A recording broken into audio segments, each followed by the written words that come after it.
ಯೋಚನೆ ಮಾಡಿ, ಈ ಕಂಪ್ನಿ ಒಂದ್ ದಿವಸನೂ ನ್ಯೂಸ್ ಅಲ್ಲಿ ಬರಲ್ಲ, ಈ ಕಂಪ್ನಿ ಒಂದ್ ದಿವಸನೂ ಅಡ್ವರ್ಟೈಸ್ಮೆಂಟ್ ಬರಲ್ಲ. ನೀವು ಈ ಕಂಪ್ನಿ ಹೆಸರು ಕೇಳಿರಕ್ಕೆ ಚಾನ್ಸ್ ಇಲ್ಲ. ಇಂಥ ಕಂಪ್ನಿ ಇಡೀ ಜಗತ್ನೇ ಕಂಟ್ರೋಲ್ ಮಾಡುತ್ತೆ ಅಂದ್ರೆ ನೀವು ನಂಬ್ತೀರಾ? ನೀವು ಜಗತ್ತಿನಲ್ಲಿ ಯಾವ್ದಾವ್ದು ದೊಡ್ಡ ಕಂಪ್ನಿ ಅನ್ಕೊಂಡಿದ್ದೀರಲ್ಲ, Apple, Amazon, Google, Nvidia, Meta ಎಲ್ಲಾನು ಕಂಟ್ರೋಲ್ ಮಾಡದೆ ಈ ಕಂಪ್ನಿ. ಈ ಕಂಪ್ನಿಗಳಲ್ಲಿ ಯಾರು ಸಿಒ ಆಗ್ಬೇಕು, ಯಾರು CFO ಆಗ್ಬೇಕು, ಪ್ರತಿ ಒಂದನ್ನು ಈ ಕಂಪ್ನಿನೇ ಕಂಟ್ರೋಲ್ ಮಾಡುತ್ತೆ. ಈ ಕಂಪ್ನಿ ಜಸ್ಟ್ CEOಗಳನ್ನ ಕಂಟ್ರೋಲ್ ಮಾಡಲ್ಲ, ದೇಶಗಳನ್ನೇ ಕಂಟ್ರೋಲ್ ಮಾಡುತ್ತೆ. ಈ ದೇಶದಲ್ಲಿ ಯಾರು ಪ್ರಧಾನ ಮಂತ್ರಿ ಆಗ್ಬೇಕು, ಯಾರು ಪ್ರೆಸಿಡೆಂಟ್ ಆಗ್ಬೇಕು ಅನ್ನೋದನ್ನ ಈ ಕಂಪ್ನಿ ಡಿಸೈಡ್ ಮಾಡುತ್ತೆ. ಈ ಕಂಪ್ನಿ ಯಾವುದು ಅಂದ್ರೆ ಅದೇ BlackRock. BlackRock is a robot that controls more wealth than any country on earth. Really, the commander-in-chief is Larry Fink. That's more than half the United States GDP. BlackRock is taking over the world and no one is stopping them. ಈ video continue ಮಾಡೋಕ್ಕಿಂತ ಮುಂಚೆ ನಿಮ್ಗೆ ಏನಾದ್ರು stock market ಅಲ್ಲಿ invest ಮಾಡೋಕ್ಕೆ help ಬೇಕಿದ್ರೆ ನಮ್ಮ description ಅಲ್ಲಿ ಗೂಗಲ್ ಫಾರ್ಮ್ ಇದೆ. ಆ ಗೂಗಲ್ ಫಾರ್ಮ್ ಅಲ್ಲಿ ನಿಮ್ಮ ಡೀಟೇಲ್ ನ ಎಂಟ್ರಿ ಮಾಡಿದ್ರೆ ನಮ್ಮ ಟೀಮ್ ನಿಮಗೆ ಕಾಲ್ ಮಾಡಿ ಹೆಲ್ಪ್ ಮಾಡ್ತಾರೆ. ಮತ್ತೆ ನೀವು ತುಂಬಾ ಜನ ಹೆಲ್ತ್ ಇನ್ಶೂರೆನ್ಸ್ ನ ಆನ್ಲೈನ್ ಅಲ್ಲಿ ಬೈ ಮಾಡಕ್ಕೆ ಹೆದರ್ಕೊಂತಾ ಇದ್ರು, ಅದಕ್ಕಂತಾನೆ ನಾವು ಟೀಮ್ ಮಾಡಿದೀವಿ, ಕ್ಲೈಮ್ ಸಪೋರ್ಟ್ ಮಾಡೋ ಟೀಮು. ಲೈಕ್ ನೀವು ಹೆಲ್ತ್ ಇನ್ಶೂರೆನ್ಸ್ ನ ಬೈ ಮಾಡಿದ್ರೆ ಅವ್ರು ನಿಮ್ಗೆ ಕ್ಲೈಮ್ ಮಾಡೋ ಟೈಮಲ್ಲಿ ಹೆಲ್ಪ್ ಮಾಡ್ತಾರೆ. ಅವರೆಲ್ಲರೂ IRDAI ಸರ್ಟಿಫೈಡ್ ಆಗಿರ್ತಾರೆ. ಅವ್ರು ನಿಮ್ಗೆ ಕ್ಲೈಮ್ ಮಾಡೋ ಟೈಮಲ್ಲಿ ಹೆಲ್ಪ್ ಮಾಡ್ತಾರೆ. ನಿಮ್ಗೆ ಏನಾದ್ರು ಇನ್ಶೂರೆನ್ಸ್ ಬೇಕಿದ್ರೆ ನಮ್ಮ ಡಿಸ್ಕ್ರಿಪ್ಷನ್ ಅಲ್ಲಿ ಇನ್ಶೂರೆನ್ಸ್ ಅಂತಾನೆ ಗೂಗಲ್ ಫಾರ್ಮ್ ಇದೆ. ಆ ಗೂಗಲ್ ಫಾರ್ಮ್ ಅಲ್ಲಿ ನಿಮ್ಮ ಡೀಟೇಲ್ ನ ಎಂಟ್ರಿ ಮಾಡಿ. ಇವಾಗ ಮತ್ತೆ ವಿಡಿಯೋಗೆ ವಾಪಸ್ ಬರೋಣ. ಈ BlackRock ಒಂದು American asset management company. Asset management company ಅಂದ್ರೆ ನಮ್ಮ ಇಂಡಿಯಾದಲ್ಲಿರೋ ಮ್ಯೂಚುವಲ್ ಫಂಡ್ ಕಂಪನಿ ಅಂತ ಅನ್ಕೊಳ್ಳಿ. ಇದೇನ್ ಮಾಡುತ್ತೆ, ಬೇರೆಯವರ ದುಡ್ಡನ್ನ ಮ್ಯಾನೇಜ್ ಮಾಡುತ್ತೆ. ಅದು ಇನ್ಶೂರೆನ್ಸ್ ಆಗಿರ್ಬೋದು, ರಿಟೈರ್ಮೆಂಟ್ ಫಂಡ್ ಆಗಿರ್ಬೋದು, ನಿಮ್ಮ SIP ಆಗಿರ್ಬೋದು, ಮ್ಯೂಚುವಲ್ ಫಂಡ್ ಆಗಿರ್ಬೋದು, ಇದನ್ನೆಲ್ಲಾನು ಮ್ಯಾನೇಜ್ ಮಾಡುತ್ತೆ. ಇವತ್ತು BlackRock ಹತ್ರ ಸುಮಾರು 10 ಟ್ರಿಲಿಯನ್ಗಿನ್ನ ಜಾಸ್ತಿ ಅಸೆಟ್ ಅಂಡರ್ ಮ್ಯಾನೇಜ್ಮೆಂಟ್ ಇದೆ. $10 ಟ್ರಿಲಿಯನ್ ಅಂದ್ರೆ ಇವತ್ತು BlackRock ಏನಾದ್ರೂ ಒಂದು ದೇಶ ಆಗಿದ್ರೆ ಇದು ಜಗತ್ತಿನ 3ನೇ ಅತಿ ದೊಡ್ಡ ಎಕಾನಮಿ ಆಗ್ತಾ ಇತ್ತು. ಅಮೆರಿಕ ಫಸ್ಟ್, ಚೈನಾ ಸೆಕೆಂಡ್, 3ನೇದು BlackRock. ಯಾಕಂದ್ರೆ BlackRock ಹತ್ರ $10 ಟ್ರಿಲಿಯನ್ ಅಸೆಟ್ ಅಂಡರ್ ಮ್ಯಾನೇಜ್ಮೆಂಟ್ ಇದೆ. ಅಮೆರಿಕದ GDP ಅರ್ಧದಷ್ಟು ಈ BlackRock ಮ್ಯಾನೇಜ್ ಮಾಡುತ್ತೆ. ನೀವೇನ್ ಜಗತ್ತಿನ ದೊಡ್ಡ ದೊಡ್ಡ ಕಂಪ್ನಿಗಳು ಅಂತ ಕರಿತೀರಲ್ವಾ, ಗೂಗಲ್, ಅಮೆಜಾನ್ ಎಲ್ಲಾದ್ರಲ್ಲೂ ಈ ಕಂಪ್ನಿ ಇನ್ವೆಸ್ಟ್ ಮಾಡಿದೆ. ಈವನ್ ನಮ್ಮ ಇಂಡಿಯಾದಲ್ಲೂ ಎಷ್ಟೋ ಕಂಪ್ನಿಗಳ ಮೇಲೆ ಈ ಕಂಪ್ನಿ ಇನ್ವೆಸ್ಟ್ ಮಾಡಿದೆ. ನಿಮಗೆ ಅನ್ನಿಸ್ತಾ ಇರುತ್ತೆ ಇದು ಯಾವುದೋ ಒಂದು ಜಸ್ಟ್ ಮ್ಯೂಚುವಲ್ ಫಂಡ್ ಕಂಪ್ನಿ ಜಗತ್ನೇ ಕಂಟ್ರೋಲ್ ಮಾಡ್ಬಿಡುತ್ತಾ, ಇದು ಹೆಂಗೆ ಜಗತ್ನ ಕಂಟ್ರೋಲ್ ಮಾಡ್ಬಿಡುತ್ತೆ, ಇಷ್ಟೊಂದು ಕಂಟ್ರೋಲಿಂಗ್ ಪವರ್ ಇದಕ್ಕೆ ಎಲ್ಲಿಂದ ಬಂತು ಅಂತ. ಇದಕ್ಕೆ ಕಾರಣ ಈ ಕಂಪ್ನಿಯ CEO ಲ್ಯಾರಿ ಫಿಂಕ್. ಈ ಲ್ಯಾರಿ ಫಿಂಕ್ 1952ರಲ್ಲಿ ಅಮೆರಿಕದ ಲಾಸ್ ಆಂಜಲಸ್ ಅಲ್ಲಿ ಹುಡ್ತಾರೆ. ಇವ್ರಿಗೆ ಇನಿಷಿಯಲಿ ಪೊಲಿಟಿಕ್ಸ್ ಅಲ್ಲಿ ತುಂಬಾ ಇಂಟ್ರೆಸ್ಟ್ ಇರುತ್ತೆ. ಪೊಲಿಟಿಕ್ಸ್ ಅಲ್ಲಿ ತನ್ನ ಕೆರಿಯರ್ ನ ಬಿಲ್ಡ್ ಮಾಡ್ಬೇಕಂತ ಆಸೆ ಪಡ್ತಿರ್ತಾರೆ. ಆಮೇಲೆ ಇವ್ರಿಗೆ ಅರ್ಥ ಆಗುತ್ತೆ ನಿಜವಾದ ಪವರ್ ಎಲ್ಲಿದೆ ಅಂದ್ರೆ ಅದು ದುಡ್ಡನ್ನ ಕಂಟ್ರೋಲ್ ಮಾಡೋದ್ರಲ್ಲಿದೆ. ಪೊಲಿಟಿಕ್ಸ್ ಅಂದ್ರೆ ಜನಗಳನ್ನ ಕಂಟ್ರೋಲ್ ಮಾಡೋದು, ಪೊಲಿಟಿಕ್ಸ್ ನ ಕಂಟ್ರೋಲ್ ಮಾಡೋದು ಈ ದುಡ್ಡು. ದುಡ್ಡು ಯಾರು ಕಂಟ್ರೋಲ್ ಮಾಡ್ತಾರೆ, ಅವ್ರು ಈ ಪೊಲಿಟಿಕ್ಸ್ ಕಂಟ್ರೋಲ್ ಮಾಡ್ತಾರೆ, ಜನಗಳನ್ನೂ ಕಂಟ್ರೋಲ್ ಮಾಡ್ತಾರೆ. ಅದೇ ರೀತಿ 1980ರಲ್ಲಿ ಇವರು ಫಸ್ಟ್ಗೆ ಬ್ಯಾಂಕಿಂಗ್ ಇಂಡಸ್ಟ್ರಿನಲ್ಲಿ ಕಾಲಿಡ್ತಾರೆ. ಹೋಗ್ತಾ ಹೋಗ್ತಾ ಇವರು ಮಾರ್ಗೇಜ್ ಲೋನ್ ಅಲ್ಲಿ ಎಕ್ಸ್ಪರ್ಟ್ ಆಗ್ತಾರೆ, ಅಂದ್ರೆ ಹೋಮ್ ಲೋನ್ ಅಲ್ಲಿ. ಇವ್ರು ಮಾಡೋ ಒಂದು ಮಿಸ್ಟೇಕ್ ಇಂದ ಇವ್ರ ಕೆರಿಯರೇ ಮುಳುಗೋಗ್ಬೇಕಾಗಿ ಬರುತ್ತೆ. ಬಟ್ ಅದೇ ಒಂದು ಮಿಸ್ಟೇಕು ಇವ್ರನ್ನ ಮುಂದೆ ಒಂದ್ ದಿವಸ ಜಗತ್ನೇ ಕಂಟ್ರೋಲ್ ಮಾಡೋವಂಥ ಪವರ್ನ ತಂದ್ಕೊಡುತ್ತೆ. ಅದೇನಂದ್ರೆ 1986ರಲ್ಲಿ ಇವ್ರ ಈ ಕಂಪ್ನಿಗೆ $100 ಮಿಲಿಯನ್ ಲಾಸ್ ಮಾಡಿಸ್ತಾರೆ. ಯಾಕಂದ್ರೆ ಸರಿಯಾಗಿ ಅಂಡರ್ ರೇಟ್ ಮಾಡ್ದಲ್ಲೇನೆ ಲೋನ್ ಕೊಟ್ಟಿರ್ತಾರೆ. ಈ ಕಾರಣದಿಂದ ಇವರು ಆ ಕೆಲಸನ ಕಳ್ಕೊಬೇಕಾಗತ್ತೆ. ಬಟ್ ಆದ್ರೆ ಈ ಲ್ಯಾರಿ ಫಿಂಕು ಅಲ್ಲೇ ಸುಮ್ಮನೆ ಕುತ್ಕೊಳಲ್ಲ. 1988ರಲ್ಲಿ ಇವರು ಮತ್ತೆ ಇವ್ರ ಕೆಲವು ಫ್ರೆಂಡ್ಸ್ ಸೇರ್ಕೊಂಡು ಒಂದು ಕಂಪ್ನಿ ಸ್ಟಾರ್ಟ್ ಮಾಡ್ತಾರೆ. ಆ ಕಂಪ್ನಿನೇ BlackRock. ಸ್ಟಾರ್ಟಿಂಗ್ ಅಲ್ಲಿ ಕೇವಲ $5 ಮಿಲಿಯನ್ ಇಟ್ಕೊಂಡು ಈ ಕಂಪ್ನಿನ ಸ್ಟಾರ್ಟ್ ಮಾಡ್ತಾರೆ. ಇವತ್ತು ಈ ಕಂಪ್ನಿ $10 ಟ್ರಿಲಿಯನ್ ಅಷ್ಟು ವೆಲ್ತ್ ನ ಮ್ಯಾನೇಜ್ ಮಾಡ್ತಾ ಇದೆ.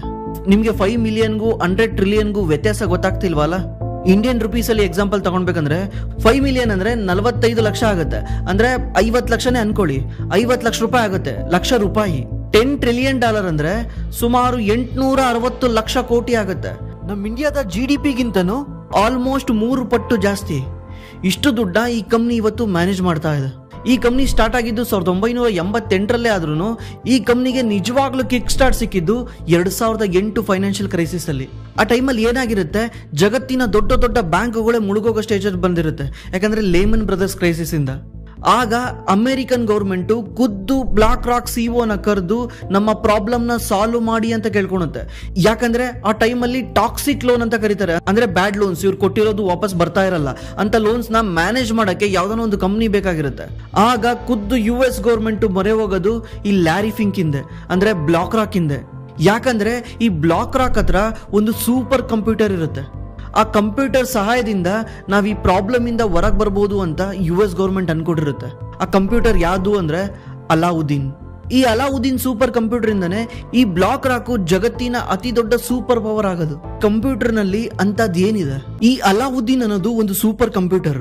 ಇದನ್ನ ಇವರು ಈ ಆರ್ಟಿಫಿಷಿಯಲ್ ಇಂಟೆಲಿಜೆನ್ಸ್ ಬೂಮ್ ಬರಕ್ಕಿಂತ ಮುಂಚೆನೆ ಯೂಸ್ ಮಾಡ್ತಿರ್ತಾರೆ. ಇದರಲ್ಲಿ ಜಗತ್ತಿನಲ್ಲಿದ್ದ ದೊಡ್ಡ ದೊಡ್ಡ ಬ್ಯಾಂಕ್ಸ್, ಇನ್ಸೂರೆನ್ಸ್ ಕಂಪನಿಗಳು ಎಲ್ಲಾ ಡೇಟಾ ಕೂಡ ಇದರಲ್ಲಿ ಸ್ಟೋರ್ ಮಾಡಿರ್ತಾರೆ. ಇದು ಪ್ರತಿ ಒಂದನ್ನು ಕ್ಯಾಲ್ಕುಲೇಟ್ ಮಾಡಿ ಹೇಳ್ತಾ ಇರುತ್ತೆ ಯಾವ್ದು ರಿಸ್ಕಿ ಅಲ್ಲ ಅಂತ. ಈ ಅಲಾವುದ್ದೀನ್ ಯಾವ್ದಾದ್ರು ಕಂಪ್ನಿನ ಈ ಕಂಪ್ನಿ ಸರಿ ಇಲ್ಲ ಅಂದ್ರೆ ಆಲ್ಮೋಸ್ಟ್ ಇಂಡಸ್ಟ್ರಿನಲ್ಲಿರೋ ದೊಡ್ಡ ದೊಡ್ಡ ಎಕ್ಸ್ಪರ್ಟ್ಗಳು ಕೂಡ ಅದನ್ನ ಒಪ್ಕೊಂತಿದ್ರು. ಈ ಅಲಾವುದ್ದೀನ್ ಈ ಕಂಪ್ನಿ ಚೆನ್ನಾಗಿದೆ ಅಂತ ಹೇಳಿದ್ರೆ ಎಲ್ಲಾ ಎಕ್ಸ್ಪರ್ಟ್ಗಳು ಅದನ್ನ ಫಾಲೋ ಮಾಡ್ತಾ ಇದ್ರು. ಅಂದ್ರೆ ಈ ಅಲಾವುದ್ದೀನ್ ಒಂಥರ ರಿಮೋಟ್ ಕಂಟ್ರೋಲ್ ಇದ್ದಂಗೆ. ಇದು ಏನ್ ಹೇಳುತ್ತೋ ಅದನ್ನ ಜಗತ್ತು ಮಾಡ್ತಾ ಇತ್ತು. ಎಂಟೈರ್ ಸ್ಟಾಕ್ ಮಾರ್ಕೆಟ್ ಕಂಟ್ರೋಲ್ ಈ ಅಲಾವುದ್ದೀನ್ ಕೈಲಿತ್ತು. ಅದನ್ನ ಗಮನಿಸಿದ US ಗೌರ್ಮೆಂಟ್ ಅಲಾವುದ್ದೀನ್ ಹೆಲ್ಪ್ ಕೇಳಿ 2008ರಲ್ಲಿ ಮೊರೆ ಹೋಗುತ್ತೆ. ಇದರಿಂದ most of the government pension fund ಮತ್ತೆ ಇನ್ಶೂರೆನ್ಸ್ ಎಲ್ಲಾನು ಗೌರ್ಮೆಂಟ್ ಬ್ಲಾಕ್ ರಾಕ್ ಗೆ ನೋಡ್ಕೊಳಕ್ ಹೇಳುತ್ತೆ. ಇಲ್ಲಿಂದ BlackRock super power start ಆಗುತ್ತೆ. ಈಗ ಎಷ್ಟೋ ಜನ ಹೇಳ್ತಾರೆ ಈ ಬ್ಲಾಕ್ ರಾಕ್ ಜಸ್ಟ್ ಒಂದು ಮ್ಯೂಚುವಲ್ ಫಂಡ್ ಕಂಪ್ನಿ. ಯಾವ ರೀತಿ ಮ್ಯೂಚುವಲ್ ಫಂಡ್ ಕಂಪ್ನಿನಲ್ಲಿ ನೀವು ಇನ್ವೆಸ್ಟ್ ಮಾಡಿದ್ರೆ ಆ ದುಡ್ಡು ಮ್ಯೂಚುವಲ್ ಫಂಡ್ ಕಂಪ್ನಿದಲ್ಲ, ನಮ್ದು ಮ್ಯೂಚುವಲ್ ಫಂಡ್ ಕಂಪ್ನಿನಲ್ಲಿ ಏನು ಪವರ್ ಇರಲ್ಲ ಅಂತ ತುಂಬಾ ಜನ ಹೇಳ್ತಾರೆ. ಬಟ್ ಅವ್ರಿಗೆ ಗೊತ್ತಿಲ್ಲ, ಅವ್ರು ಈ ಆಂಗಲ್ ಅಲ್ಲಿ ಯೋಚನೆ ಮಾಡಲ್ಲ. ಏನಂದ್ರೆ ಈ ಬ್ಲಾಕ್ ರಾಕ್ ಕೈಲಿ ನಾವು ದುಡ್ಡು ಕೊಡ್ತೀವಿ. ಎಕ್ಸಾಂಪಲ್ ಅದೊಂದು ಮ್ಯೂಚುವಲ್ ಫಂಡ್ ಕಂಪ್ನಿ ಅನ್ಕೊಳ್ಳಿ, ನಾವು ದುಡ್ಡು ಕೊಡ್ತೀವಿ. ಈ ಬ್ಲಾಕ್ ರಾಕ್ ಏನ್ ಮಾಡುತ್ತೆ, ಅದನ್ನ ತಗೊಂಡೋಗಿ ಒಂದು ಕಂಪ್ನಿನಲ್ಲಿ ಇನ್ವೆಸ್ಟ್ ಮಾಡುತ್ತೆ. ಯಾರ ಥ್ರೂ ಇನ್ವೆಸ್ಟ್ ಮಾಡುತ್ತೆ? ಬ್ಲಾಕ್ ರಾಕ್ ಥ್ರೂನೇ ಇನ್ವೆಸ್ಟ್ ಮಾಡುತ್ತೆ. ಇನ್ವೆಸ್ಟೆಡ್ ಬೈ ಬ್ಲಾಕ್ ರಾಕ್ ಅಂತಾನೆ ಹೆಸರು ಬರುತ್ತೆ. ಈಗ ಆ ಕಂಪ್ನಿ ತಗೊಂಡೋಗಿ ಒಂದು ಕಂಪ್ನಿನಲ್ಲಿ ಇನ್ವೆಸ್ಟ್ ಮಾಡಿದೆ ಅಂದ್ರೆ ನಮ್ಮ ಹತ್ರ ಸಣ್ಣ ಸಣ್ಣ ದುಡ್ಡೇ ಇಸ್ಕೊಂಡಿದೆ. ಬಟ್ ಒಂದು ದೊಡ್ಡ ಪೂಲ್ ತಗೊಂಡೋಗಿ ಒಂದು ಕಂಪ್ನಿನಲ್ಲಿ 5%, 6%, 10% ಅಂತ ಸ್ಟೇಕ್ ನ ಇನ್ಕ್ರೀಸ್ ಮಾಡಿದೆ ಅಂದ್ರೆ ಅವಾಗ ಏನಾಗುತ್ತೆ, ಇವರು ಬೋರ್ಡ್ ಅಲ್ಲಿ ಕುತ್ಕೊಂತಾರೆ. ಅಮೆರಿಕಾದಲ್ಲಿ ಮೋಸ್ಟ್ ಆಫ್ ದಿ ಕಂಪ್ನೀಸ್ಗಳು ಎಲ್ಲ ಈ ತರ ಪ್ರೊಫೆಷನಲಿ ಮ್ಯಾನೇಜ್ಡ್, ಯಾರು ಪ್ರಮೋಟರ್ ಮ್ಯಾನೇಜ್ ಮಾಡಲ್ಲ. ಅಲ್ಲಿ 50%, 60% ಅಂತ ಪ್ರಮೋಟರ್ ಹೋಲ್ಡಿಂಗ್ ಇರೋದೇ ಇಲ್ಲ. ನೀವು ಅಮೆಜಾನ್ ಚೆಕ್ ಮಾಡಬಹುದು. ಅಮೆಜಾನ್ ಅರೌಂಡ್ 10 to 11% ಅಷ್ಟೇ ಜೆಫ್ ಬೆಜೋಸ್ ಹೋಲ್ಡಿಂಗ್ ಇದೆ. ಎನ್ವಿಡಿಯಾ ಕಂಪ್ನಿ ಫೌಂಡರ್ ಜಸ್ಟ್ 4% ಇದೆ. ಈ ತರ ಅಲ್ಲಿ ಕಂಪ್ನಿ ಫ್ಯಾಮಿಲಿ ಓನ್ಡ್ ಇರಲ್ಲ, ಈ ತರ ಪ್ರೊಫೆಷನಲಿ ಓನ್ಡ್ ಇರುತ್ತೆ.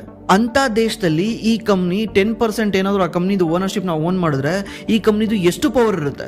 ಈ ಕಂಪ್ನಿ ಏನ್ ಮಾಡುತ್ತೆ, ಬೋರ್ಡ್ ಅಲ್ಲಿ ಕುತ್ಕೊಳ್ಳುತ್ತೆ. ಬೋರ್ಡ್ ಅಲ್ಲಿ ಕುತ್ಕೊಂಡು ಇವ್ರು ಯಾರು ಬೇಕೋ ಅವ್ರನ್ನ CEO ಮಾಡುತ್ತೆ, ಇವ್ರು ಯಾರು ಬೇಕೋ ಅವ್ರನ್ನ CFO ಮಾಡುತ್ತೆ. ಗಾಂಚಲಿ ಮಾಡ್ದ CEO ನ ಕೆಳಗಿಳಿಸುತ್ತೆ, ಬೇರೆಯವ್ರನ್ನ ತಮ್ಮನ್ ಕುಂಡ್ರಿಸುತ್ತೆ. ಈಗ ನೀವು ಯೋಚನೆ ಮಾಡಿ, ಒಂದು ಕಂಪ್ನಿನ ಅಲ್ವಾ ಗೌರ್ಮೆಂಟ್ಗೂ ಫಂಡ್ ಮಾಡೋದು. ಗೌರ್ಮೆಂಟ್ಗೆ ಫಂಡ್ ಮಾಡೋದು ಯಾರು? ಅವ್ರು ಪೊಲಿಟಿಕಲ್ ಪಾರ್ಟಿಗೆ ದುಡ್ಡು ಕೊಡೋದು ಯಾರು? ಪ್ರತಿಯೊಂದು ಕಂಪ್ನಿನೇ ಅಲ್ವಾ. ಈ ಕಂಪ್ನಿ ಆ ಪೊಲಿಟಿಕಲ್ ಪಾರ್ಟಿಗೆ ಹೆಲ್ಪ್ ಮಾಡ್ತಾ ಇಲ್ಲ ಅಥವಾ ಏನೋ ಸಪೋರ್ಟ್ ಮಾಡ್ತಾ ಇಲ್ಲ ಅಂದ್ರೆ ಅವಾಗ ಈ ಕಂಪ್ನಿ ಏನ್ ಮಾಡುತ್ತೆ, ಆ ಪೊಲಿಟಿಕಲ್ ಪಾರ್ಟಿಗೆ ದುಡ್ಡು ಹೋಗೋದನ್ನ ನಿಲ್ಸುತ್ತೆ, ಸ್ಟಾಪ್ ಮಾಡು ಅಂತ ಹೇಳುತ್ತೆ. ಅವಾಗ ಆ ಪೊಲಿಟಿಕಲ್ ಪಾರ್ಟಿಗೆ ಯಾವಾಗ ದುಡ್ಡು ಹೋಗೋದು ನಿಲ್ಸುತ್ತೆ, ಅವಾಗ ಪೊಲಿಟಿಕಲ್ ಪಾರ್ಟಿ ಬ್ಲಾಕ್ ರಾಕ್ ಹೇಳ್ದಂಗೆ ಕೇಳುತ್ತೆ. ಯಾರು ಪ್ರೆಸಿಡೆಂಟ್ ಆಗ್ಬೇಕು, ಯಾರು ಚಾನ್ಸಲರ್ ಆಗ್ಬೇಕು, ಯಾರು ಇದಾಗಬೇಕು ಅಂತ ಈ ಬ್ಲಾಕ್ ರಾಕ್ ಡಿಸೈಡ್ ಮಾಡುತ್ತೆ. ಅಮೆರಿಕದಲ್ಲಿ ಒಂದು ಸಿಸ್ಟಮ್ ತುಂಬಾ ಚಾಲ್ತಿನಲ್ಲಿದೆ. ಆ ಸಿಸ್ಟಮ್ ಹೆಸರು ರಿವಾಲ್ವಿಂಗ್ ಡೋರ್ ಅಂತ. ಇದ್ರ ಅರ್ಥ ಏನಂದ್ರೆ ಆ ಡೋರ್ ನ ಅಲ್ಲಿಂದ ಇಲ್ಲಿಗೆ ರಿವಾಲ್ವ್ ಮಾಡೋದು ಅಂತ. ಎಕ್ಸಾಂಪಲ್, ನೀವು ಬ್ಲಾಕ್ ರಾಕ್ ಅಲ್ಲಿ ಕೆಲಸ ಮಾಡ್ತಿದ್ದೀರಾ. ಆ ಕೆಲಸ ಬಿಟ್ಬಿಟ್ಟು ನೀವೇನ್ ಮಾಡ್ತೀರಾ, ಹೋಗಿ ಆ ಗೌರ್ಮೆಂಟ್ ಕಂಪ್ನಿನಲ್ಲಿ ಸೇರ್ಕೊಂತೀರಾ. ಆ ಗೌರ್ಮೆಂಟ್ ಕಂಪ್ನಿನಲ್ಲಿ ಸೇರ್ಕೊಂಡು ನೀವು ಎಂತ ರೂಲ್ಸ್ ತರ್ತೀರಾ ಅಂದ್ರೆ ಬ್ಲಾಕ್ ರಾಕ್ ಯಾವ್ದು ರೂಲ್ಸ್ ಫೇವರ್ ಅಲ್ಲಿ ಇರುತ್ತೋ ಅಂತ ರೂಲ್ಸ್ ತರ್ತೀರಾ. ಇದನ್ನೇ ರಿವಾಲ್ವಿಂಗ್ ಡೋರ್ ಅಂತ ಕರೀತಾರೆ. 2020 ಸಿಕ್ಕಿರೋ ಡೇಟಾ ಪ್ರಕಾರ ಇದುವರೆಗೂ 100 ಜನ ಈ ತರ ಬ್ಲಾಕ್ ರಾಕ್ ಇಂದ US ಗೌರ್ಮೆಂಟ್ ಅಲ್ಲಿ ಹೋಗಿ ಕೆಲಸ ಮಾಡ್ತಾ ಇದ್ದಾರೆ. ಅಷ್ಟೇ ಅಲ್ಲದೆ ಜರ್ಮನಿಯ ಚಾನ್ಸಲರ್ ಕೂಡ ಮುಂಚೆ ಬ್ಲಾಕ್ ರಾಕ್ ಅಲ್ಲಿ ಎಕ್ಸಿಕ್ಯೂಟಿವ್ ಆಗಿರ್ತಾರೆ. ಇವ್ರೀಗ ಜರ್ಮನಿಯ ಚಾನ್ಸಲರ್ ಆಗಿದ್ದಾರೆ. ಅಂದ್ರೆ ಈ ಬ್ಲಾಕ್ ರಾಕ್ ಜಸ್ಟ್ ಅಮೆರಿಕ ಮಾತ್ರ ಅಲ್ಲ, ಇಡೀ ಜಗತ್ತಿನ ಪೊಲಿಟಿಕ್ಸ್ ನು ಕಂಟ್ರೋಲ್ ಮಾಡುತ್ತೆ. ಈ ಲ್ಯಾರಿ ಫಿಂಕು ಓಪನ್ಲಿ ಹೇಳ್ದಂಗೆನೆ 2040 ಜಗತ್ತಿಗೆ $68 ಟ್ರಿಲಿಯನ್ ಅಷ್ಟು ಇನ್ವೆಸ್ಟ್ಮೆಂಟ್ ಬೇಕಾಗುತ್ತೆ ಜಸ್ಟ್ ಇನ್ಫ್ರಾಸ್ಟ್ರಕ್ಚರ್ ನ ಬೂಸ್ಟ್ ಮಾಡಕ್ಕೆ. ಆ ದುಡ್ಡು ಎಲ್ಲಿಂದ ಬರುತ್ತೆ? ಆ ದುಡ್ಡನ್ನ ಇದೇ company infrastructure company through invest ಮಾಡುತ್ತೆ. ಅಂದ್ರೆ ನಿಮ್ಮ ಏರ್ಪೋರ್ಟ್ ಇರ್ಬೋದು, ರೋಡ್ ಇರ್ಬೋದು, ಪ್ರತಿ ಒಂದ್ರಲ್ಲೂ ಈ ಕಂಪ್ನಿ ಮುಗ್ ತೋರಿಸುತ್ತೆ. ಇದರಿಂದ ಏನಾಗುತ್ತೆ, ಬೇಸಿಕ್ ನೀಡ್ ಏನೇನಿದೆಯೋ ಅದೆಲ್ಲಾನು ಈ ಕಂಪ್ನಿ ಕಂಟ್ರೋಲ್ ಮಾಡ್ತಿರುತ್ತೆ. ಫ್ಯೂಚರ್ ಅಲ್ಲಿ ಇದೆಲ್ಲದಕ್ಕೂ ನಾವು ಪೇ ಮಾಡ್ಬೇಕಾಗುತ್ತೆ. ಆ ಪೇಮೆಂಟ್ ಸೀದಾ ಇಂಡೈರೆಕ್ಟ್ಲಿ ಬ್ಲಾಕ್ ರಾಕ್ ಗೆ ಹೋಗುತ್ತೆ. ಈ ರಷ್ಯಾ ಯುಕ್ರೇನ್ ವಾರ್ ಆಗ್ತಾ ಇದೆಯಲ್ಲ, ಈ ವಾರಲ್ಲಿ ಯುಕ್ರೇನ್ ಗೆ ಸಪೋರ್ಟ್ ಮಾಡ್ತಿರೋದು ಯಾರಂದ್ರೆ ನೇಟೋ ದೇಶಗಳು. ಈ ನೇಟೋ ದೇಶಗಳಲ್ಲಿ ಮೇನ್ ಯಾರಿರೋದು? ಅದು ಅಮೆರಿಕಾನೇ. ಈ ಅಮೆರಿಕ ಯುಕ್ರೇನ್ಗೆ ಯಾಕೆ ಸಪೋರ್ಟ್ ಮಾಡುತ್ತೆ? ಯಾಕಂದ್ರೆ ಈ ಬ್ಲಾಕ್ ರಾಕ್ ಅಂತ ಕಂಪ್ನಿಗಳು ಅಮೆರಿಕನ್ ಗೌರ್ಮೆಂಟ್ ಗೆ ಇನ್ಫ್ಲೂಯೆನ್ಸ್ ಮಾಡುತ್ತೆ, ನೀವಲ್ಲಿ ಯುಕ್ರೇನ್ಗೆ ಸಪೋರ್ಟ್ ಮಾಡಿ ಅಂತ. ಅಮೆರಿಕ ಏನ್ ಮಾಡುತ್ತೆ, ಅಮೆರಿಕ ಟ್ಯಾಕ್ಸ್ ದುಡ್ಡನ್ನ ತಗೊಂಡೋಗಿ ಯುಕ್ರೇನ್ ವಾರ್ ಅಲ್ಲಿ ಹೆಲ್ಪ್ ಮಾಡುತ್ತೆ, ಯುಕ್ರೇನ್ಗೆ ವಾರ್ ಮಾಡಕ್ಕೆ. ನೀವು ಟ್ರಂಪ್ ಹೇಳೋದು ನೋಡಿರ್ಬೋದು, ನ್ಯಾಟೋದಲ್ಲಿ ನಾವು ಜಾಸ್ತಿ ದುಡ್ಡು ಖರ್ಚು ಮಾಡೋದೇ ಅಮೆರಿಕ, ಬೇರೆ ದೇಶಗಳು ಏನು ದುಡ್ಡೇ ಖರ್ಚು ಮಾಡಲ್ಲ, ಅಮೆರಿಕನೇ ಜಾಸ್ತಿ ದುಡ್ಡು ಖರ್ಚು ಮಾಡುತ್ತೆ ಅಂತ ಟ್ರಂಪ್ ಅವಾಗ ಹೇಳ್ತಿರ್ತಾನೆ, ಇದನ್ನ ಸ್ಟಾಪ್ ಮಾಡ್ತೀನಿ ಅಂತ. ಬಟ್ ಈ ವಾರ್ ಮಾಡ್ಸಿರೋದೇ ಅವರೇ ಅಲ್ವಾ. ಅಮೆರಿಕ ಸಪೋರ್ಟ್ ಮಾಡಿದ್ಕೇನೆ ಯುಕ್ರೇನ್ ಹೋಗಿ ರಷ್ಯಾ ಮೇಲೆ ಯುದ್ಧ ಮಾಡ್ತಾ ಇದೆ. ಈಗ ಈ ವಾರಿಂದ ಜಾಸ್ತಿ ಲಾಭ ಮಾಡೋದು ಯಾರು ಹೇಳಿ? ಯಾರಂದ್ರೆ ಈ ಯುದ್ಧ ಸಾಮಗ್ರಿಗಳನ್ನ ತಯಾರು ಮಾಡೋ ಕಂಪನಿಗಳು. ಅದ್ಯಾವು? ಅವು ಅಮೆರಿಕದಲ್ಲೇ ಇದಾವೆ. ಲಾಕಿಡ್ ಮಾರ್ಟಿನ್, ನಾರ್ಥ್ರಪ್ ಗ್ರಾಮನ್, ರೇಥಿಯನ್, ಈ ಕಂಪನಿಗಳದೆಲ್ಲೂ ಶೇರ್ ಪ್ರೈಸ್ ತೆಗೆದು ನೋಡಿ.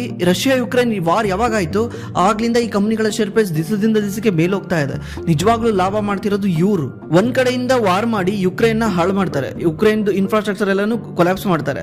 ಮತ್ತೆ ಇನ್ನೊಂದ್ ಕಡೆಯಿಂದ ಇದೇ ಅಮೆರಿಕನ್ ಕಂಪನಿಗಳು ಹೋಗಿ ಅದೇ ಯುಕ್ರೇನ್ ಅಲ್ಲಿ ಏರ್ಪೋರ್ಟ್, ಪೋರ್ಟ್, ರೋಡ್ಸ್ ಇವನ್ನೆಲ್ಲ ಇನ್ಫ್ರಾಸ್ಟ್ರಕ್ಚರ್ ಬಿಲ್ಡ್ ಮಾಡಕ್ಕೆ ಅವ್ರು ಹೆಲ್ಪ್ ಮಾಡ್ತಾರೆ. ಒಂದ್ ಕಡೆಯಿಂದ ಯುದ್ಧ ಮಾಡಿನೂ ಲಾಭ ಮಾಡಿದ್ರು, ಈ ಕಡೆಯಿಂದ ಮತ್ತೆ ಅದನ್ನ ಕಟ್ಕೊಟ್ಟು ಲಾಭ ಮಾಡಿದ್ರು. ಅಂದ್ರೆ ಡಬಲ್ ಲಾಭ. ಯಾರಿಗೆ? ಈ ಬ್ಲಾಕ್ ರಾಕ್. ನೀವು ಇನ್ನೊಂದು ಹೊಸ ಟ್ರೆಂಡ್ ನೋಡ್ತಾ ಇರಬಹುದು, ESG ನಾಮ್ಸ್ ಅಂತ ಬರ್ತಾ ಇದೆ. ಅಂದ್ರೆ ಎನ್ವೈರನ್ಮೆಂಟಲ್ ಮತ್ತೆ ಸೋಷಿಯಲ್ ಗವರ್ನೆನ್ಸ್ ಅಂತ. ಇದನ್ನ ಫಸ್ಟ್ ತಂದಿದೆ ಬ್ಲಾಕ್ ರಾಕ್. ಬ್ಲಾಕ್ ರಾಕ್ ಏನ್ ಮಾಡುತ್ತೆ, ಕೆಲವು ಕಂಪನಿಗಳಿಗೆ ಲೆಟರ್ ಬರೆದು ಅನೌನ್ಸ್ ಮಾಡುತ್ತೆ, ಇನ್ಮೇಲಿಂದ ನೀವು ಈ ESG ನಾಮ್ನ ಫಾಲೋ ಮಾಡಬೇಕು ಅಂತ. ಆಮೇಲೆ ನಾವು ನಿಮ್ ಕಂಪನಿಗಳ ಮೇಲೆ ಇನ್ವೆಸ್ಟ್ ಮಾಡೋದು ಅಂತ. ಯಾಕಂದ್ರೆ ಇವರೊಂದು ETF ತರ್ತಾರೆ, ಏನಂತ?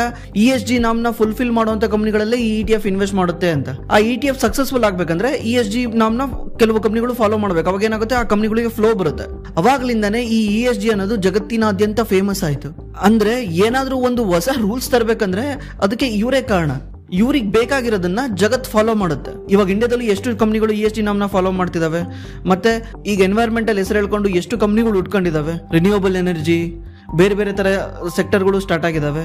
ಅದನ್ನೆಲ್ಲ ಸ್ಟಾರ್ಟ್ ಮಾಡೋದು ಇವರೇ. ಯಾವ ಸೆಕ್ಟರ್ ಬೂಮ್ ಆಗ್ಬೇಕು, ಯಾವ ಸೆಕ್ಟರ್ ಬೂಮ್ ಆಗಬಾರ್ದು ಅಂತ ಮುಂಚೆನೆ ಪ್ಲಾನ್ ಮಾಡೋದು ಇವರೇ. ಈ ವಿಡಿಯೋ ನಿಮಗೆ ನಾಲೆಜಬಲ್ ಆಗಿರ್ಲಿ ಅಂತ ವಿಡಿಯೋ ಮಾಡಿದ್ದು. ಹೇಗೆ ಜಗತ್ತಿನ ದೊಡ್ಡ ದೊಡ್ಡ ಕಂಪನಿಗಳು ಜಗತ್ತನ್ನೇ ಕಂಟ್ರೋಲ್ ಮಾಡ್ತವೆ. ನಿಮಗೆ ಸ್ಟಾಕ್ ಮಾರ್ಕೆಟ್ ಅಂದ್ರೆ ಏನು ಅಂತಾನೆ ಗೊತ್ತಿಲ್ಲ. ಇಲ್ಲಿ ಎಷ್ಟೋ ಜನ ಇಂಡಿಯಾದಲ್ಲಿ ಸ್ಟಾಕ್ ಮಾರ್ಕೆಟ್ ಅಂದ್ರೆ ಸ್ಕ್ಯಾಮ್ ಅನ್ಕೊಂಡಿದ್ದಾರೆ.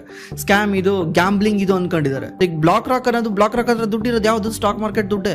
ಸ್ಟಾಕ್ ಮಾರ್ಕೆಟ್ ಅಲ್ಲಿ ಇನ್ವೆಸ್ಟ್ ಮಾಡಿನೇ ಬ್ಲಾಕ್ ರಾಕ್ ಇಷ್ಟೊಂದು ಅಸೆಟ್ ಅಂಡ್ ಮ್ಯಾನೇಜ್ಮೆಂಟ್ ಮಾಡ್ತಿರೋದು. ಇವತ್ತು ಬ್ಲಾಕ್ ರಾಕ್ ಜಗತ್ತನ್ನೇ ಕಂಟ್ರೋಲ್ ಮಾಡುತ್ತೆ. ನಿಮಗೆ ಎಕಾನಮಿ ಅಂದ್ರೆ ಏನು, ಜಗತ್ನಲ್ಲಿ ಎಕಾನಮಿ ಹೆಂಗ್ ನಡೆಯುತ್ತೆ, ನಿಮಗೆ ನಿಮ್ಮ ಊರಿನ ಸುತ್ತಮುತ್ತ ಏನಾಗುತ್ತೆ, ರಿಯಲ್ ಎಸ್ಟೇಟ್ ಇರ್ಬೋದು, ಮತ್ತೆ ಅಲ್ಲಿರೋ ಕೆಲವು ರಾಜಕಾರಣಿಗಳು ಇರ್ಬೋದು, ಇವರೇ ದೊಡ್ಡ ಲಾಡ್ಗಳು ಅಂತ ಅನ್ಕೊಂಡಿರ್ತೀರ. ಬಾವಿಲಿರೋ ಕಪ್ಪೆ, ಆ ಕಪ್ಪೆ ಏನ್ ಅನ್ಕೊಳುತ್ತೆ, ಆ ಬಾವಿನೇ ಜಗತ್ ಅನ್ಕೊಂಡಿರುತ್ತೆ. ಅದು ಹೊರಗೆ ಬಂದ್ಮೇಲೆ ನೋಡಿದ್ರೆ ಗೊತ್ತಾಗುತ್ತೆ ಅದು ಬಿಟ್ಟು ಒಂದು ಜಗತ್ತಿದೆ ಅಂತ. ಅದೇ ರೀತಿ ನಾವು ಕೂಡ ಬದುಕ್ತಾ ಇರ್ತೀವಿ. ಬಟ್ ಇವೆಲ್ಲ ನೋಡಿದಾಗ ಏನ್ ಅನ್ಸುತ್ತೆ ನಮ್ಗೆ, ನಾವಿನ್ನು ಎಷ್ಟು ಕಮ್ಮಿ ತಿಳ್ಕೊಂಡಿದೀವಲ್ಲ, ನಾವು ತಿಳ್ಕೊಳೋದು ಇನ್ನು ಎಷ್ಟು ಜಾಸ್ತಿ ಇದೆ ಅಂತ ರಿಯಲೈಸ್ ಆಗುತ್ತೆ. ಜಗತ್ತು ನಾವು ತಿಳ್ಕೊಂಡಿರೋ ತರ ಇಲ್ಲ. ನನಗೂ ನೋಡ್ತಾ ನೋಡ್ತಾ ನೋಡ್ತಾ ನೋಡ್ತಾ ನಮ್ಮ ತಲೆನೂ ಓಪನ್ ಆಗ್ತಾ ಇದೆ. ಜಗತ್ತು ನಾವು ತಿಳ್ಕೊಂಡಿರೋ ತರ ಇಲ್ಲ. ಜಗತ್ತಿರೋದೇ ಬೇರೆ ತರ, ನಾವು ತಿಳ್ಕೊಂಡಿರೋದೇ ಬೇರೆ ತರ. ಆಮೇಲೆ ಇದನ್ನೆಲ್ಲ ಯಾವ ಮೇಜರ್ ನ್ಯೂಸ್ ಚಾನಲ್ಗಳನ್ನು ಕವರ್ ಮಾಡಲ್ಲ. ಯಾಕಂದ್ರೆ ಇದರಿಂದ ವ್ಯೂಸ್ ನನಗೂ ಈ ವಿಡಿಯೋದಲ್ಲಿ ವ್ಯೂಸ್ ಬರಲ್ಲ, ನನ್ಗೆ ಗೊತ್ತಿದೆ. ಯಾಕಂದ್ರೆ ಇದ್ರ ಬ್ಲಾಕ್ ರಾಕ್ ಅನ್ನೋ ಕಂಪನಿಗಳ ಬಗ್ಗೆ ಯಾರಿಗೆ ಇಂಟ್ರೆಸ್ಟ್ ಇರುತ್ತೆ ಕೇಳಕ್ಕೆ. ಅದೇ ಯಾರನ್ನ ರಾಜಕಾರಣಿಗಳು ನೇಮ್ ತಗೊಂಡ್ರೆ, ಸ್ವಲ್ಪ ಕಾಂಟ್ರವರ್ಸಿ ಮಾಡಿದ್ರೆ ವ್ಯೂಸ್ ಬರುತ್ತೆ. ಇದರಿಂದ ಅವರು ಈ ಟಾಪಿಕ್ಗಳನ್ನ ತಗೊಳಲ್ಲ. ಅದಕ್ಕೆ ನಾನು ನನ್ನ ಚಾನಲ್ ಅಲ್ಲಿ ಯಾರು ವಾಚ್ ಮಾಡ್ತಾರೆ ಅವ್ರಿಗೆ ಇಂಥ ವಿಷಯಗಳೆಲ್ಲ ಗೊತ್ತಾಗಬೇಕು ಅಂತಾನೆ ನಾನು ಈ ಟಾಪಿಕ್ ತಗೊಂಡು ವಿಡಿಯೋ ಮಾಡ್ತಿದ್ದೀನಿ. ದಯವಿಟ್ಟು ಸಪೋರ್ಟ್ ಮಾಡಿ, ನಿಮಗೆ ಗೊತ್ತಿರೋ ಗ್ರೂಪ್ಗಳಲ್ಲಿ ಸೆಂಡ್ ಮಾಡಿ, ಎಲ್ಲರಿಗೂ ಗೊತ್ತಾಗ್ಲಿ ಯಾವ ರೀತಿ ಜಗತ್ ನಡೆಯುತ್ತೆ ಅಂತ, ಜಿಯೋ ಪೊಲಿಟಿಕ್ಸ್ ಹೆಂಗಿರುತ್ತೆ ಅಂತ. ನಿಮ್ಗೆ ಏನಾದ್ರು ಸ್ಟಾಕ್ ಮಾರ್ಕೆಟ್ ಅಲ್ಲಿ ಇನ್ವೆಸ್ಟ್ ಮಾಡಕ್ಕೆ ಹೆಲ್ಪ್ ಬೇಕಿದ್ರೆ ನಮ್ಮ ಡಿಸ್ಕ್ರಿಪ್ಷನ್ ಅಲ್ಲಿ ಗೂಗಲ್ ಫಾರ್ಮ್ ಇದೆ. ಆ ಗೂಗಲ್ ಫಾರ್ಮ್ ಅಲ್ಲಿ ನಿಮ್ಮ ಡೀಟೇಲ್ ನ ಎಂಟ್ರಿ ಮಾಡಿದ್ರೆ ನಮ್ಮ ಟೀಮ್ ನಿಮಗೆ ಕಾಲ್ ಮಾಡಿ ಹೆಲ್ಪ್ ಮಾಡ್ತಾರೆ. ಮತ್ತೆ ನೀವು ತುಂಬಾ ಜನ ಹೆಲ್ತ್ ಇನ್ಶೂರೆನ್ಸ್ ನ ಆನ್ಲೈನ್ ಅಲ್ಲಿ ಬೈ ಮಾಡಕ್ಕೆ ಹೆದರ್ಕೊಂತಾ ಇದ್ರು. ಅದಕ್ಕಂತಾನೆ ನಾವು ಟೀಮ್ ಮಾಡಿದೀವಿ, ಕ್ಲೈಮ್ ಸಪೋರ್ಟ್ ಮಾಡೋ ಟೀಮು. ಲೈಕ್ ನೀವು ಹೆಲ್ತ್ ಇನ್ಶೂರೆನ್ಸ್ ನ ಬೈ ಮಾಡಿದ್ರೆ ಅವ್ರು ನಿಮಗೆ ಕ್ಲೈಮ್ ಮಾಡೋ ಟೈಮಲ್ಲಿ ಹೆಲ್ಪ್ ಮಾಡ್ತಾರೆ. ಅವರೆಲ್ಲರೂ IRDA ಸರ್ಟಿಫೈಡ್ ಆಗಿರ್ತಾರೆ. ಅವ್ರು ನಿಮಗೆ ಕ್ಲೈಮ್ ಮಾಡೋ ಟೈಮಲ್ಲಿ ಹೆಲ್ಪ್ ಮಾಡ್ತಾರೆ. ನಿಮ್ಗೆ ಏನಾದರೂ ಇನ್ಶೂರೆನ್ಸ್ ಬೇಕಿದ್ರೆ ನಮ್ಮ ಡಿಸ್ಕ್ರಿಪ್ಷನ್ ಅಲ್ಲಿ ಇನ್ಶೂರೆನ್ಸ್ ಅಂತಾನೆ ಗೂಗಲ್ ಫಾರ್ಮ್ ಇದೆ. ಆ ಗೂಗಲ್ ಫಾರ್ಮ್ ಅಲ್ಲಿ ನಿಮ್ಮ ಡೀಟೇಲ್ ನ ಎಂಟ್ರಿ ಮಾಡಿ. Thanks for watching. ಮತ್ತೆ ಸಿಗೋಣ.